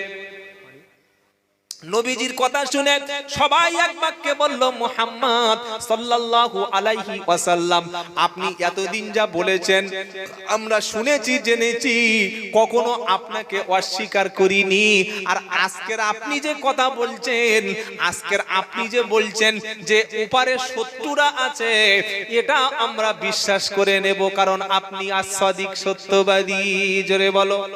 হে বাবাজিরা, সোনারা লালেরা, আল্লাহর নবী সাল্লাল্লাহু আলাইহি সাল্লাম যখন বললেন এটা যখন তোমরা বিশ্বাস করবে, তাহলে এটাও বিশ্বাস করো, সেই ভয়ঙ্কর আযাব, কবরের আযাবকে বিশ্বাস করো, ভয় করো, আল্লাহকে না দেখে বিশ্বাস করো, আর কোরআন যে শেষ কিতাব এটা তোমরা মেনে নাও। এটা যখন বিশ্ব নবী শুনিয়ে দিল, সবাই তখন নবীকে গালাগালি করতে চলে গেল, বলতে বলতে চলে গেল, সবাই নবীকে পাগল বলতে বলতে চলে গেল। আবু লাহাব বলল, মুহাম্মদ তুই ধ্বংস হয়ে যা। আল্লাহ পাক শোনাচ্ছে, হাবিব গো, তোমার নিজের চাচা তোমাকে ধ্বংসের মধ্যে বদদোয়া করে দিয়েছে, তোমাকে সমাজে অপমান অপদস্থ করতে শুরু করেছে, আমি আল্লাহ বলছি ও ধ্বংস হবে। সাথে সাথে কোরআন এসে গেল, তাব্বাত ইয়াদা আবি লাহাবি ওয়া তাব মা আগনা আনহু মালুহু ওয়া মা কাসাব সায়াসলা নারুন দাতা লাহাবি ওয়া ইমরাআতু হাম্মালাতাল হাতাব ফি জিদিহা হাবলুম মিন মাসাদ। কোন সূরা? সূরা লাহাব। লাহাব মানে কে? এই যে বাড়ি কোথায় লাহাবের? আবু লাহাবের বাড়ি কোথায়? মক্কায়। নবীর নিজের চাচা গো, বুঝতে পারছেন? নবী যখন বললেন, আল্লাহ নবীকে বললেন মুহাম্মদ ধ্বংস হ, আল্লাহ পাক বলছে হাবিব গো আপনার ধ্বংস কেউ করতে পারবে না, কারণ ইসলাম কিয়ামত পর্যন্ত শেষ হবে না, কোরআন কিয়ামত পর্যন্ত শেষ হবে না, হাদিস কিয়ামত পর্যন্ত নষ্ট হবে না, আর ইসলামের হক পথে থাকবে যারা ওরা কখনো শেষ হবে না। জোরে বলো সুবহানাল্লাহ। এ হাবিব, আপনার প্রতি যখন আবু লাহাব বলেছে তুই ধ্বংস হ, আমি আপনাকে শুনিয়ে দিচ্ছি আবু লাহাব ধ্বংস হবে, তার হাতটাও সাথে সাথে ধ্বংস হবে, অথচ আমি আপনার নামকে কিয়ামত পর্যন্ত ছড়িয়ে দেব। আবু জাহালের অনুসারী আবু লাহাবের উত্তরসূরি কেউ আছে বাবা? এই আছে? কোথায় আছে? দেখতে পা কেউ বলে যে আমি আবু লাহাবের উম্মত, কেউ বলে আবু জাহেলকে ভালোবাসি, কেউ বলে মনে মনে ভালোবাসতে পারে কিছু শয়তান, প্রকাশ্য বলে না, কিন্তু বিশ্বের জমিনে কোটি কোটি উম্মতে মুহাম্মাদি আছে আল্লাহর নবীকে না দেখে ঈমান এনে ঈমানের স্বার্থে তারা আল্লাহর জন্য জীবন দিতে প্রস্তুত। জোরে বলেন। সেদিন আল্লাহর নবী প্রকাশ্য বলে দিলেন, শত্রু তৈরি হয়ে গেল। কি হয়ে গেল? শত্রু তৈরি হয়ে গেল। এবার আল্লাহ পাক নবী দেখছেন, নবী আপনি গোপনে এতদিন প্রকাশ করছিলেন, প্রচার করছিলেন, এবার জোরে জোরে ফাসদা বিমা তুমার ওয়ারিদ আনিল মুশরিকিন। 14 পারা সূরা হিজরের একদম শেষের দিকে আয়াতটা আল্লাহ পাক শোনাচ্ছে, হাবিব এতদিন গোপনে গোপনে দিনের দাওয়াত হচ্ছিল, এবার প্রকাশ্য হবে। সুবহানাল্লাহ বলবেন না? এবার প্রকাশ্য হবে, আপনি প্রকাশ্য দাওয়াতটা প্রকাশ করুন, তাতে কাফেরদের যত জ্বালা যন্ত্রণা আসুক ওটা আপনি কেয়ার করবেন না। নবী যখন গোপনে গোপনে প্রকাশ করছিলেন, এবার আল্লাহ পাক বলছে, হাবিব এবার সত্যটা সামনে এনে দাও। সত্য যখন সামনে চলে আসলো, আল্লাহ নবীর উপরে জুলুম নির্যাতনের মাত্রা যখন বেড়ে গেল, ওই সময় নবী আল্লাহর কাছে হাত তুলে সে সময় দোয়া করলেন, আল্লাহুম্মা আইজিল ইসলামা বি উমর ইবনে খাত্তাব, আল্লাহ গো তুমি ওমরকে ইসলামের জন্য কবুল করে নাও। ইসলাম শিখিয়েছে যে আল্লাহর মদদ, আল্লাহর সাহায্যটা তুমি চেয়ে নাও। বলুন সুবহানাল্লাহ। আপনার বাড়িতে যখন বিপদ হবে, আপনার সমাজে যখন কোনো সমস্যা হবে, কোনোদিন কারোর কাছে গিয়ে না মাথা নিচু করবেন না, কারোর কাছে কখনো ছোট হবেন না, শুধু মাথাটা নিচু হবে আল্লাহর কাছে। সেজদায় গিয়ে বান্দা যখন কেঁদে বলবে, রব্বানা সব অফিসে গেছি, সব সাহায্যের জায়গায় গেছি, সমস্ত দরজা বন্ধ হয়ে গেছে, আল্লাহ পাক বলবে, বান্দা সব দরজা যখন বন্ধ হয়েছে, আমি আল্লাহ এখনো একটা দরজা খুলে রেখেছি, ওটা হলো আমার রহমতের দরজা। জোরে বলো, ওয়াস্তাইনু বিসসাবরি ওয়াসসালাহ ওয়া ইন্নাহা লাকাবীরাতুন ইল্লা আলাল খাশিঈন। জোরে বলুন। এক পারা সূরা বাকারার 43 নম্বর আয়াতে আল্লাহ পাক শোনাচ্ছে, ওয়াস্তাইনু বিসসাবরি ওয়াসসালাহ ওয়া ইন্নাহা লাকাবীরাতুন ইল্লা আলাল খাশিঈন। সাহায্য যখন চাইবি, বিপদ মুসিবত যখন হবে, অবশ্যই তোর উপরে বিপদ দেব। নবীকে কঠিন বিপদে ফেলেছি, ঈমানের দাবি হলো বিপদে পড়া। কঠিন বিপদে যখন তুই পড়বি আমার বান্দারে, খবরদার কারোর কাছে নয়, আগে নামাজের মাধ্যমে এসে সেজদায় গিয়ে আমার কাছে সাহায্য চাইবি। অধৈর্য হবি না, সুইসাইড করবি না, আমি আল্লাহর উপর থেকে ভরসা তুলে নিবি না। নিশ্চয়ই আমি দোয়া শুনি, আমি আল্লাহর কাছে সেজদায় পড়ে গিয়ে কাঁদবি, কারণ সেজদায় গিয়ে কাঁদলে ও দোয়া আল্লাহ আমি কখনো বান্দাকে আমি ফিরিয়ে দিই না। জোরে বলো। আমার কাছে ধরুন একটা হতভাগা গরিব মানুষ এসে বলছে, হুজুর আমার বাড়িতে খাওয়া হয় না, ছোট একটা টোটো কিনেছি, আমার দুটো মেয়ে আছে, লেখাপড়া ব্রেন ভালো না, হুজুর আমার বিবিটা অসুস্থ। ধরুন আমার আব্দুল্লাহ জুবাইর আমার কাছে এসে বলছে, সঙ্গে সঙ্গে আমি বললাম, ভাই তোমার যে ব্যবসা ভালো হয় না, একটা 150 টাকা দামের তাবিজ নিতে হবে। নামাজ পড়ো আর না পড়ো ওটা তোমার দোকানে টাইয়ে দাও, তোমার টোটোয় টাইয়ে দেবে। তোমার স্ত্রীর যে পক্ষাঘাতে পড়ে আছে তার জন্য আরেকটা 700 টাকা দামের নিয়ে নেবে। তোমার মেয়ে দুটো যে লেখাপড়া শেখে না ওদের দুটো কলম পড়িয়ে দেব, ওর জন্য 300 টাকা দেবে। মোটামুটি 1000 টাকার বাজেট করে দিয়েছি। আরেকটা হুজুরের কাছে গেছে বা আরেকজন ভালো মানুষের কাছে গেছে, সে বলছে ভাই সবচাইতে সাহায্য যিনি করেন তিনি হলেন আল্লাহ। আল্লাহর কাছে বললে আল্লাহ কখনো ফিরিয়ে দেবে না। ভাই তুমি সৎ পথে থাকো, হকের উপরে থাকো, আর 5 ওয়াক্ত নামাজ পড়ো, বাড়িতে কোরআনটা পড়া শুরু করো, স্ত্রীকে পর্দার সঙ্গে রাখো, কিছু সামান্য পয়সা দান করে দাও, তাহাজ্জুদ পড়তে শুরু করো, বাড়িতে কোরআনটা পড়তে শুরু করো, দেখবেন আল্লাহ আপনার উপরে রাজি হবে। আর আল্লাহ যখন রাজি হবে বিপদ মুসিবতটা তখন অটোমেটিক উঠে যাবে। এবার বলেন আমি চিটিংবাজ না ওই লোকটা? চিটিংবাজ কে? এই যে 1,500 টাকার বাজেট চিটিংবাজ না? এই বাবাজিরা, সোনালালেরা, জ্ঞানীজনেরা, সুধী মানুষেরা, আল্লাহওয়ালা ভাইরা, মানুষকে সহি কথাটা বলুন। পয়সা কম আসে আসুক, বিরিয়ানি না দেয় সবজি ভাত তো খেতে পারবো, 3 তলা বড় বাড়িতে না থাকতে পারি অন্তত এসবেস্টার ঘরে তো আরামে হালাল খেয়ে শুতে পারবো। এই ভণ্ডামি কারবারটা বন্ধ করুন। মানুষ যখন আলেমদের কাছে আসে কতটা পেরেশানিতে একটা মানুষ আছে আপনি ভাবতে পারবেন না। আমাদের কাছে পরামর্শ চায়, আমাদের উচিত সেই সময় সত্য কথাটা বলে দেওয়া। ভাই আল্লাহ বিপদ দিয়েছে, আল্লাহ উদ্ধার করবে, তুমি নামাজটা সঠিকভাবে পড়ো, হালাল খাদ্য খাও, সৎ পথে থাকো, দেখবে আল্লাহ বিপদ উদ্ধার করে দেবে। এটা বলা আমার কর্তব্যের মধ্যে ছিল না ছিল না? এটা বলা উচিত ছিল না ছিল না? ছিল। আমি সেই রাস্তা থেকে মানুষদেরকে সরিয়ে বললাম, তুই কি আল্লাহর কাছে যেতে পারবি? তুই তো আরবি গ্রামার নাহু সরফ জানিস না, কিছু পড়িস নি, তুই কোথায় ভুলভাল দোয়া পারবি না। শোন 1000-2 টাকা মেরে দে আমার কাছে, এমন দোয়া একটা করে দেবো দেখে তো টোটো তখন একদম পুরো একদম স্পিড দৌড়াবে, তোর মেয়ে একদম ফার্স্ট ডিভিশনে পাস করবে, তোর বিবি একদম হাত উঠে ছুটবে। এইটা যখন বলে দিলাম আর আমাদের কথা লোক একদম কোরআনের মতো মেনে নেয়, যা বলি তাই শুনে নেয়, এইবার মানুষ প্রতারিত হয়ে গেল।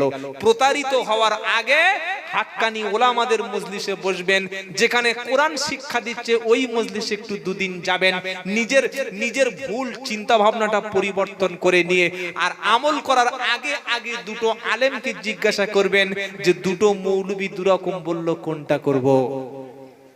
কথা মনে থাকবে ইনশাআল্লাহ? এই কথা মনে থাকবে ইনশাআল্লাহ? বাবাজিরা, সোনালালেরা, জ্ঞানীজনেরা, সুধী মানুষরা, আল্লাহওয়ালা ভাইরা, নবী যখন সত্য কথা বলে ফেললেন, শত্রু যখন তৈরি হয়ে গেল, আল্লাহর নবী দোয়া করলেন, আল্লাহ ওমরকে যেন তুমি ইসলামের জন্য কবুল করো। বলুন সুবহানাল্লাহ। ওমরকে আল্লাহ এত ক্ষমতা দিয়েছিলেন, এমন এমন সিদ্ধান্ত আল্লাহ ওমরকে দিয়ে করিয়েছিলেন। ওমর ফারুককে আল্লাহ তাআলা কেন কবুল করলেন শুনে রাখেন। আল্লাহর নবী সাল্লাল্লাহু আলাইহি সাল্লাম দোয়া করেছেন, 1 মাসও পর্যন্ত হয়নি, নবী গোপনে গোপনে আছে, সবার সামনে বার হতে পারে না। এদিকে নবীর মাথার দামটা ঘোষণা হয়ে গেছে 100 উট। নবীকে হত্যা করলে কত উট? জোরে বলো। 100 উট যখন ঘোষণা হয়ে গেল, কিছু শত্রুরা তারা তৈরি হলো, কিভাবে আল্লাহর নবীর মাথা কাটতে যাবে। ওরকম বাজে কাজ কারোর দ্বারাই হলো না। কিন্তু সে সময় ওমর ফারুক বললে আমি কাটতে পারবো, আমি পারবো, তরবারিটা বার করে চলে যাচ্ছে। ঘটনা সবাই জানছেন, শুধু একটা মজার কথা বলছি শুনে রাখেন। ওমর ফারুক যখন বার হলো, রাস্তায় দেখা হলো একজন ব্যক্তির সাথে, জিজ্ঞাসা করলো, ভাই তুমি এখন কোথায় যাচ্ছ? তরবারি নিয়ে। আর ওমরের তরবারি মানে মাথা কাটা, ওখানে দ্বিতীয় কোনো কথা চলবে না। লোকটি ভয় ভয় বলল, ওমর তরবারি নিয়ে তুমি কোথায় যাচ্ছ? ওমর ফারুক ওই সময় বললেন, আমি তরবারি নিয়ে যাচ্ছি নবীর মাথা কেটে আনতে, মুহাম্মাদের মাথা, কারণ সে সত্য কথাটা বলছে, আমার বাপ দাদার ধর্ম সবকিছু খুলে খুলে বলে দিচ্ছে। ওমর ফারুক কথাটা যখন বললেন, ওই ব্যক্তি বলল, ভাই তুমি আগে মুহাম্মাদের মাথা কাটার আগে নিজের ঘরটা আগে সামলাও, আমি এখনই তোমার বোনের বাড়ি থেকে আসছি। তোমার বোন এবং তোমার বোনাই, অর্থাৎ তোমার ভগ্নিপতি এবং তোমার বোন দুজনে কলেমা পড়ে একটু আগেই মুসলমান হয়ে গেছে। ও শুনে একদম নবীর দরবারে যাওয়া বাদ দিয়ে বোনের বাড়ি ছুটে চলে গেছে। কি আর নবীর মাথা কাটতে যাবে? নিজের বোনটাকে ঠিক করবে না? যখন বাড়ি ফিরে এলো, ওমরের বোনের বাড়ির পাশ থেকে যখন যাচ্ছে, জানালার পাশ দিয়ে যখন যাচ্ছে, শুনতে পেল বাড়িতে তখন আল্লাহর কালাম তেলাওয়াত হচ্ছে। জোরে বলো হে মুসলমান যুবক ছেলে, তুমি বলছো আমি কোরআন জানি না, তুমি বলছো আমি কোরআন পড়তে পারছি না, তুমি মোবাইলের মধ্যে নেশায় পড়ে গেছো, তোমার জীবন যৌবন সব তুমি শেষ করে দিয়েছো, তুমি ফ্রি ফায়ার পাবজি সিএসি খেলে খেলে, তুমি ব্লু ফিল্ম দেখে দেখে, তুমি নোংরা ছবি দেখে দেখে আজও পর্যন্ত তোমার ভিতরে পুরুষত্ব কিছু নাই। তুমি শুধু ভাবছো কিভাবে জীবনটা বাঁচবে, কিভাবে যৌবনটা বাঁচবে, তুমি কাজও পাচ্ছ না। বাঁচতে যদি হয় তওবা করে ফিরে এসো, খোদার ঘরে বসে যাও, আলেমদের কাছে বসে যাও, দ্বীনের সাথীদের সাথে বসে যাও, কোরআন সহিভাবে পড়ে নাও আর আল্লাহকে চিনতে শুরু করো। যখন তুমি গুনার কাছ থেকে ফিরে আসবে, মাইয়াত্তাকিল্লাহ ইয়াজআল লাহু মাখরাজা ওয়া ইয়ারযুক মিন হাইসু লা ইয়াহতাসিব। সূরা তালাক 28 পারা সূরা তালাকের একদম 3 নম্বর আয়াত আল্লাহ পাক শুনিয়ে দিচ্ছে। 27 পারায় আল্লাহ পাক শুনিয়ে দিচ্ছে, বান্দা শুনে রাখো, যে ব্যক্তি আল্লাহর দিকে ভয় করবে, আল্লাহর ভয়ে ভীত হয়ে যে ব্যক্তি ফিরে আসবে, ওই ব্যক্তিটা যখন কোনো বিপদে পড়ে যাবে আমি আল্লাহ উদ্ধার করে নেব। ওই ব্যক্তির যদি ক্ষুধার প্রয়োজন হয়, তার যদি খাদ্য সংকট হয়, রুজির প্রয়োজন যদি হয়, এমন ভাবে আমি আল্লাহ রুজি পৌঁছে দেব যে কখনো কল্পনা করতে পারবে না। মানুষ যখন পাপের সঙ্গে যুক্ত হবে, গোপনে যখন বান্দা পাপ করবে, আল্লাহ সর্বপ্রথম চেহারা থেকে নূর কেড়ে নেবে। শুনছেন আপনারা? গোপনে যখন পাপ করবে, চেহারা থেকে নূর কেড়ে নেবেন কে? আল্লাহ। যখন গোপনে কবিরা গুনাহ করবে, তার দোয়া আল্লাহর দরবারে কবুল হবে না। গোপনে যখন গুনার কাজ করতে শুরু করবে, আল্লাহ পাক আপনার রুজির কষ্ট দিয়ে দেবে। আল্লাহর ভয়ে যদি একটা পাপ আজ থেকে ছেড়ে দেন, আল্লাহর ভয় থেকে যে যে পাপগুলো করেন, ওই পাপগুলো যদি ছেড়ে দেন, আল্লাহ পাক শোনাচ্ছে, ওয়া আম্মা মান খাফা মাকাম রাব্বিহি ওয়া নাহান নাফসা আনিল হাওয়া ফাইন্নাল জান্নাতা হিয়াল মাআওয়া। 30 পারা সূরা নাজিয়াতের একদম 1 নম্বর লাইন থেকে 40-41 নম্বর আয়াত থেকে আল্লাহ পাক শোনাচ্ছে, যে ব্যক্তি আল্লাহর সামনে দাঁড়ানোকে ভয় বলে মনে করবে যে আমি কি করে এই পাপটা করতে পারি, কিভাবে অন্ধকারে এই পাপটা করব, এটা আল্লাহ দেখছেন এবং শুনছেন। কিয়ামতের দিন সবগুলো বড় স্ক্রিনে সেদিন ভেসে উঠবে, সবগুলো সেদিন ভিডিও আকারে প্রকাশ হবে। এই ভয়ে যারা আল্লাহর সামনে দাঁড়ানোকে ভয় বলে মনে করে গুনার কাছ থেকে ফিরে আসবে, নিজের কুপ্রবৃত্তিকে, নিজের নাফসকে কন্ট্রোল করবে যারা, আল্লাহ পাক বলছে ওরা হবে জান্নাতি। জলসা শুনে যাওয়ার সময় পেশাবটা বসে হবে না দাঁড়িয়ে হবে? বসে। আপনারা তো বলছেন বসে, আর যাদের জিন্সের টাইট প্যান্ট আছে বসতে পারবে, সিস্টেম ওদের দোষ দেবো কি? যারা দাঁড়িয়ে পেশাব করে আমি ওদের একদম দোষ দেবো না। যারা জিন্সের টাইট পোশাক পরছে একটাও দোষ ওদের দেবো না। সব সমাজের দোষ, বাপ মার দোষ। হাজি সাহেব হজ করে এসে ঈদের আগের দিন মেয়েকে সেই কলকাতার নিউ মার্কেট থেকে 2200 টাকা ছেঁড়া প্যান্ট কিনে এনে দিয়েছে। ও লজ্জা আছে? ও মদিনা দেখে এসছে ছেঁড়া প্যান্ট পরেছে মদিনার মেয়েরা? হ্যাঁ, ও শিখে এসছে কি ওখানে? হাজি মক্কা মদিনা থেকে শুধু এনেছে আতর আর পাথর, সুরমার খরমা, আর কিচ্ছু নেই। বুঝলেন? ওখানে একটা মেয়ে ন্যাংটা দেখেছে, তো হাজি সাহেবের বউটা বন্ধনে যাচ্ছে কি করে? হাজি সাহেবের ছেলের বউটা উলঙ্গ হয়ে ছোট পিটকাটা ব্লাউজ পরে, সবাই বলছে ওফ কি যাচ্ছে রে। ও ঘুরে দেখছে যে কোন ছেলেটা বলেছে। এই বাবাজিরা, সোনালালেরা, জ্ঞানী জোড়েরা, সুধী মানুষরা, কবে পরিবর্তন হবে বলে? কবে হবেন? আজকের কি কি পাপ করছেন গোপনে, যাওয়ার সময় গোপনের একটা একটা পাপ আজ থেকে ছেড়ে দিন আর তওবা করে ফিরে আসুন। যুবক, আবারও বলছি, আমি আবারও তোমাকে বলছি, তোমাকে কোরআন শিখতেই হবে।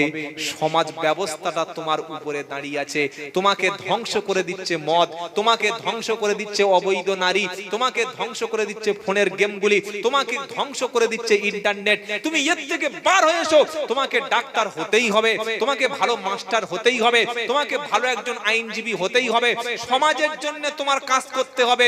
সব কিছু ছেড়ে দিয়ে কোথায় একটা ভালো সুন্দর মেয়ে একটু ফোনে হাই বলেছে, মেসেঞ্জারে হাই করেছে, তার সঙ্গে চ্যাট করতে করতে 6 বছর চ্যাট করেছে, শেষে জীবনটা চট হয়ে গেল। আর ওই হাই বলা মেয়েটা শেষে চাকরিওয়ালার সঙ্গে ছেলের সঙ্গে বিয়ে করলো, এ আরাম করতে গিয়ে সিগারেট খাচ্ছে আর রাত্রে গাঁজা খেয়ে রাস্তার পাশে পড়ে আসে। কি হয় না? হয় না? কত ছেলে আমার জানা মতে, আমার একটা বন্ধু, নাম বলবো না, ভিডিওগুলো সব হাইলাইট করে ফেলবে, সেই বন্ধুটা খুব ভালো মেরিটোরিয়াস স্টুডেন্ট ছিল, ও ডাক্তার হবেই, মেডিকেলে নিয়ে পড়ার চিন্তা ভাবনা করেছে। বারবার বুঝিয়েছি, ভাই এই ফিতনায় পড়িস না, এই গাড্ডায় যে পড়েছে ও মালা জীবনে উঠতে পারবে না, একদম শেষ হয়ে যাবে। একবার বুড়োদের জিজ্ঞাসা করে দেখো, ফিরে আয় ভাই, ফিরে আয়, যেমন পড়ছিস পড়। বলছে না, একটু কথা বলি, কি সমস্যা, একটু কথা বলি, কি সমস্যা। এই কথা বলতে বলতে এমন পর্যায়ে পৌঁছে গেল, সেই মেয়েটা পরবর্তীকালে ভালো একটা এই ছেলেদিকে চাকরিওয়ালা বিয়ে করে দিল্লি চলে গেল। আরে হারাম করতে গিয়ে এখন শুধু খালি সিগারেট টানছে। ফিরে আসবো ইনশাআল্লাহ, ফিরে আসবো ইনশাআল্লাহ, কোরআন ধরবো ইনশাআল্লাহ। জোরে বলো। আল্লাহ পাক শোনাচ্ছে, নবী গো তুমি কোরআন দিয়ে সমাজ পরিবর্তন করো। ওমর ফারুক রাদিয়াল্লাহু তাআলা আনহু বোনের বাড়ির কাছে যখন গেছে, তখন কিন্তু কোরআন 30 পারা ছিল না। তখন কোরআন 30 পারা ছিল না, জানেন? কোরআনের সূরাগুলো নাজিল হতো। যায়েদ ইবনে সাবিত কাতেবে ওহী, যিনি কোরআন লিখতেন, তারা কোরআনের একটা অংশ গাছের ছালে লিখে রাখতেন। আবার কোন সাহাবা কোরআনের কিছু অংশটা পাহাড়ের উপরে লিখে রাখতেন। আল্লাহর নবী সাল্লাল্লাহু আলাইহি সাল্লামের উপরে কোরআন তখনও পরিপূর্ণ হয়নি। ওমরের বোন মুসলমান হয়েছে, তার কাছে কোরআনের সামান্য অংশ ছিল। ওই অংশটুকু সূরা তাহার 5টি আয়াত। ওমর যখন বাড়ির মধ্যে প্রবেশ তখন কানের মধ্যে কোরআন শোনার আওয়াজ পেল। আজ মুসলমানের বাড়িতে গেলে কোরআন শোনার আওয়াজ পাওয়া যায় না। সবাই বলুন, প্রতিদিন কোরআন তেলাওয়াত করব ইনশাআল্লাহ, বলো। ওমর ফারুক বাড়িতে গিয়ে বললে, বোন কি পড়ছিলে বলো। বোন আর বোনাই দুজনে বলল, ওমর আমরা এখনই স্বামী স্ত্রী দুজনে কথা বলছিলাম, কারণ তাদের মাদার টাং ছিল আরবি। তারা ওমর ফারুক বললে, আরে আরবি কথাটা আলাদা, তোদের ভাষা আলাদা, কোরআনের বাণী আলাদা, কি পড়ছিলে বার করো। কোরআন বার করতে, অংশ বার করতে চাইল না। ওমর ফারুক বোনকে মারলো, বোনাইকে মেরে রক্তপাত করে দিল। যখন কোরআনের অংশটা বার হয়ে গেল, ওমর ফারুক দৌড়ে গিয়ে তুলছে, দেখি কি লেখা আছে। সাথে সাথে ওমরের বোন বলছে, ভাই খবরদার, তুই মেরেছিস, মার হজম করেছি, আমি কোরআনের জন্য মার খেয়েছি, কিন্তু নাপাক অবস্থায় কোরআনে স্পর্শ করতে আমি দেব না। জোরে বলো। এখানে একটা পয়েন্ট ছিল, ওটা বললে মারামারি লেগে যাবে, ওটা বলবো না, ওটা আমি অন্য একদিন বলে যাবো, ওটা আজকে গোপন থাক। বলবো বলবো ওটা বাজে বল, 11:40 হয়ে গেল। এইবার আমি মিনিট 5 মধ্যে শেষ করে দিচ্ছি। সেদিন ওমর ফারুকের বোন বললে, তুই কোরআনে হাত দিবি না। সত্যটা শুনে নেন, সত্যটা বলে যাচ্ছে। তুই কোরআনে হাত দিবি না কেন? কারণ তুই নাপাক, তুই মুশরিক, তুই নাপাক। কে বললো? বোন। একদিনের ঈমান কত মূল্যবান। কোরআনের 5টি আয়াত ছিল, সে বলছে হাত দিস না। বললে কিভাবে হাত দিতে পারবো? বলছে তখন হাত দিতে পারবি যখন তুই পুত এবং পবিত্র হবি। জোরে বলুন সুবহানাল্লাহ। আমার কাছে একটা মদ করে এসেছে, জেনা করে এসেছে, জেনা করে এসে বলছে, হুজুর একটা মেয়ে পটাবো, হুজুর আমি মদ খাই, আমার উপায়টা কি বলে দাও। হুজুর আমি সুদের ব্যবসা করি, আমি দোকানে লটারির টিকিট কাটি, একটা তাবিজ হবে। আমি জেনে শুনে একটা লটারির টিকিট কাটা ওয়ালার দোকানে তাবিজ দিয়েছি, একটা মদ করে তাবিজ দিয়েছি, একটা জেনা করে তাবিজ দিয়েছি, যে মুখে পানি নেয় না, পেচ্ছাপ করে পানি নেয় না, ফরজ গোসল করে না, নাপাক, তার হাতে কোরআনটা ধরিয়ে দিয়েছি। একই এই হুজুর, এই মৌলবী ওমরের বোনের চাইতে ঈমানের কমটা বেশি না কম? তাবিজ তাকে দাও যেটাকে রাখতে পারবে, তাবিজ তার গলায় ঝুলাও যে মানবে। বাঁদরের গলায় মুক্তোর হাত দিলে টিকবে বাবা? তাবিজ দেওয়ার আগে ভেবে দাও যে কোরআনটা অপমান হবে না তো। এই কথাটা আমি বলি, এক শ্রেণীর বক্তা আমার হুজুররা বলছে এ মনে হচ্ছে আমাদের পীর বিরোধী মাল, এ তাবিজ কবজ বিশ্বাস করে না। এ বাবাজি সোনার লালেরা, জ্ঞানী জনেরা, শুধু মানুষেরা, আমি তো সেই কথাটা বলবো, আমি তো সেই কথাটা মানবো যেটা আল্লাহ বলতে বলেছেন, যেটা রাসূল বলতে বলেছেন, যেটা কুরআন হাদিস ইজমা কিয়াস সাহাবা এবং তাবে তাবিন আইম্মায়ে কিরামদের আমলে যেটা পাবো ওটা চোখ বুজিয়ে মেনে নেব, এটা হচ্ছে বিশ্বাস। তুমি কোথাকারকে আমার পিছনে কি বললে আমি কিছু মনেও করব না। সেদিন কোরআনের অংশ দিল না, উমর ফারুক গোসল করলেন, টপ টপ করে চোখ থেকে পানি পড়ছে আর বলছে বোন তোকে মেরে ভুল করেছি, আমি তো এটা পড়ার মতো হতভাগ্য, আমি পড়ার মতো আমার যোগ্যতা এখনো নাই, তো তুই একটু পড় কি শুনি। উমরের বোন তখন পড়ছে তাহা মা আনজালনা আলাইকাল কুরআনা লিতাশকা। জোরে বলো সুবহানাল্লাহ। আল্লাহ পাক শোনাচ্ছে তাহা,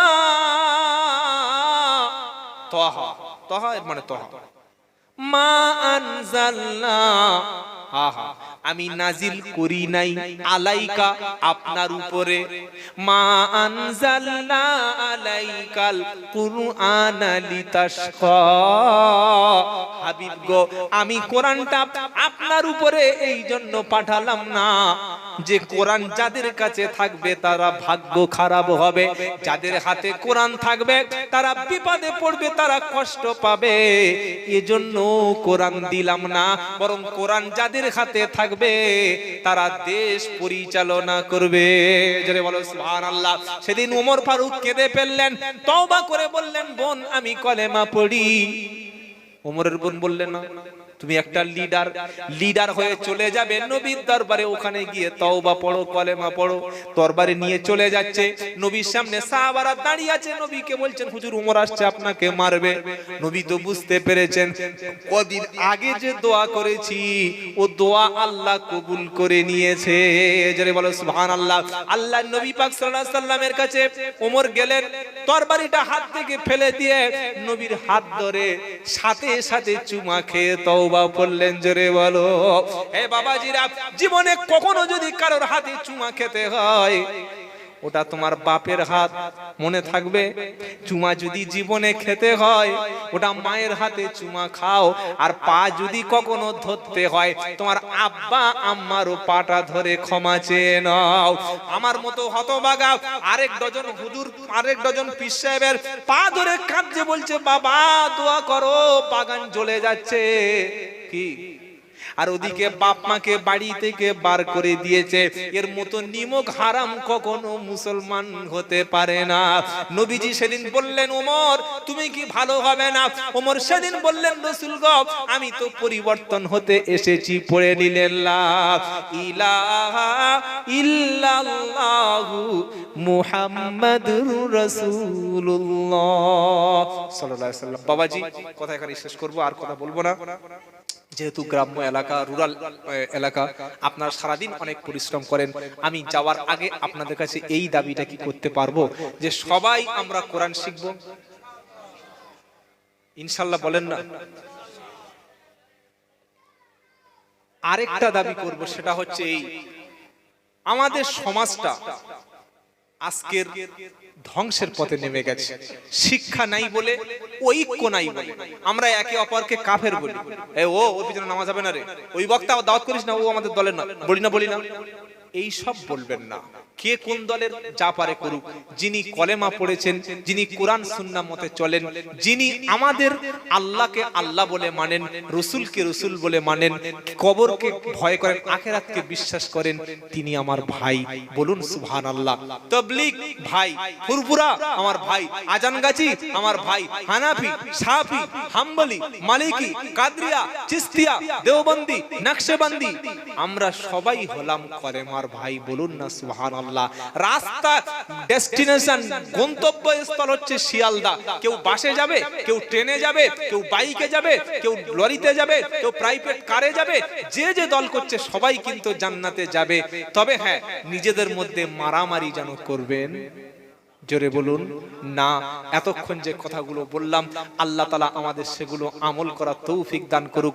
সবাই বলুন আল্লাহুম্মা আমিন। সমাজ আপনাকে দিয়ে পরিবর্তন হবে, এই রকম ইরাদা, এই রকম ইচ্ছা নিয়ে বাড়ি ফিরুন যে আগামী কাল থেকে আমি কোরআন শিখে তবে আমি অন্য কাজে হাত দেব। এই টার্গেটটা নেব ইনশাআল্লাহ, নেব ইনশাআল্লাহ। আচ্ছা, কারা কারা শুধুমাত্র কোরআন যতক্ষণ পর্যন্ত না শেখা হচ্ছে ততক্ষণ পর্যন্ত আপনি কোরআন তেলাওয়াত করবেন বা পড়তে থাকবেন, এই রকম নিয়ত কাদের কাদের আছে তারা হাত তুলে দেখি, নারায়ে তাকবীর। যারা কোরআন শিখবেন তাদের বলছি, যারা জানেন তাদের হাত তুলতে হবে না, যারা জানেন না তারা হাত তুলুন। আলহামদুলিল্লাহ, যারা হাত তুলেছেন এই হাতটা কিন্তু আমাকে দেখাননি, দেখেছেন আরশের মালিক আল্লাহ। যদি আপনি এই উদ্দেশ্য এখান থেকে বাড়ি ফেরেন যে আমি কোরআনটা শিখে নেব, ইসলামটাকে চর্চা করব, শিখব, বিশ্বাস করুন আল্লাহ পাক আপনাকে অবশ্যই ক্ষমা করে দেবে এবং কিয়ামতের দিন আপনাকে নূরের টুপি একটা পরতে দেবে। বলুন সুবহানাল্লাহ। আল্লাহ তাআলা আমাদের সবাইকে এই কথাগুলি বলা এবং শোনার চাইতে বেশি করে আমল করার তৌফিক দান করুক। সবাই বলুন আমিন। একটু জিকির করুন সুবহানাল্লাহ, আলহামদুলিল্লাহ, লা ইলাহা ইল্লাল্লাহ।